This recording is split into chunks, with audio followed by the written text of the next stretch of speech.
I have to admit something to you, and I don't want to, but I've said so many times that this is a accountability thing for me. Doing these videos, literally, it makes me be accountable. Like it's kind of like I kind of like the position I'm in because I've just thrown this out here, and anybody that knows any little thing about me has the opportunity to come to this YouTube channel and see really personal things about me.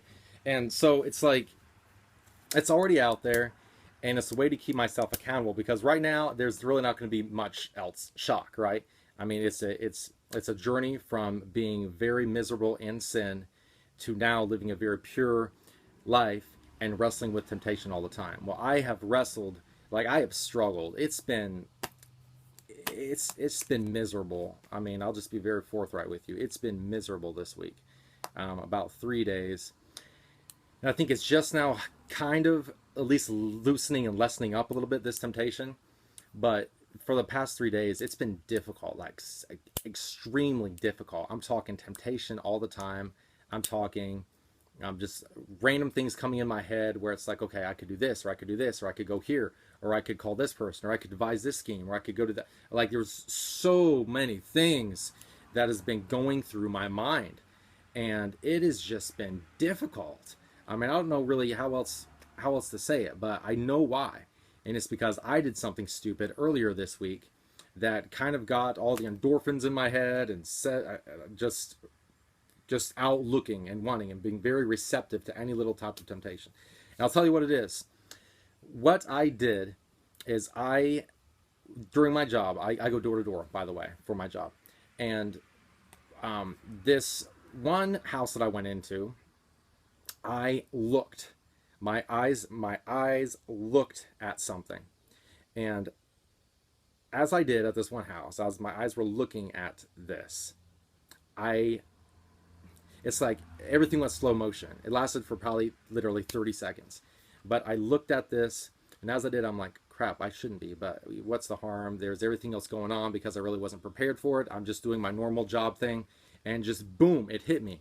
And my eyes saw this, and I did not look away. And there was even something in the back of my head saying, Justin, get out of this. Don't quit looking, quit looking. And I'm thinking, you know what? It's my job, that kind of thing, and making little justifying things. I didn't spit like I should have. I didn't distract myself. I didn't pray. I didn't run. I didn't flee. I didn't do anything. I just let it happen, and I accepted this for probably 29 seconds too long.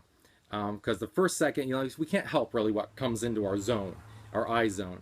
But I didn't look away. And my eyes, I'm thinking, okay, and it's an exception. It caught me off guard. And I've been doing good. I've been thinking all this stuff. But I kept looking.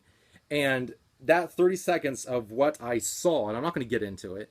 It doesn't really matter. But what I saw after I left that house, it stuck with me. And all of a sudden, I wanted more. And all of a sudden, there was sexual temptation all over the place. And all of a sudden, I'm thinking about things that I could do. I'm thinking about people I could call. I'm thinking about actions that I'm going to take, places I'm going to go, and all this stuff. And it's like, man, why am I thinking? Oh, well, duh, because I was just engulfed into this world of temptation. And I figured, well, okay, shook it off. And then I finally spat a couple times, and I called somebody. I called a coworker just to kind of chat. And anyway, so I got my mind kind of off of it. Sure enough, it kept coming back. Well, later that night, once I was done with work, I came home, and it kept coming. Like this temptation wouldn't stop. And sure enough, the next day it wouldn't stop. And man, like I tell you what, the last 3 days of just the struggle that I've had, having to fight temptation and resist temptation, it's not fun. It sucks. And that stupid 30 seconds of giving in was not worth the last 3 days of a serious struggle. Like it stresses you out. It makes you tired. It's difficult. And I've been as proactive as I can to keep going. But I tell you what, man, it is difficult. And so here's the whole thing. Consider this. Your eyes create every memory that you've had. If it's not for your eyes, if your eyes do not connect with something, then you cannot have a memory. That's pretty deep, isn't it?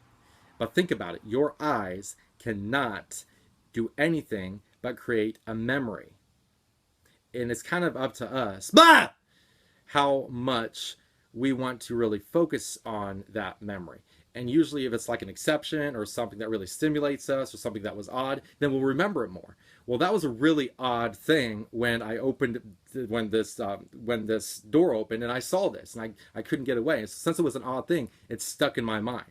So I tell you what, if there's something that just kind of just shocks you or an odd thing that comes your way, it's odd enough and it's unique enough where it's going to stick with you if you let your eyes do that. So just immediately misdirect your eyes as much as you can. And I'm learning this real time. In fact, Job 31:1 says, I made a covenant with my eyes not to look lustfully at a young woman. Listen, if you can correct your eyes immediately, then you don't struggle with the memory later. You don't struggle with the endorphins later that wants something now, that wants to be lustful, that wants to go out and commit some type of sexual sin. And you know, the whole blah thing that I did about a minute ago, that's right there, it's going to stick in your mind. And if you remember anything about this video, it's probably going to be that blah thing because it was odd, it was unique. So that's, I guess, what I'm saying. And that's kind of the point that I'm saying is when you go through the day, if it's something crazy or something odd, it's not just something normal, but it's an exception and it's something you will remember. So don't let your eyes... Don't forget, I meant to do this. I wanted to interrupt my video real quick. Just getting home real time.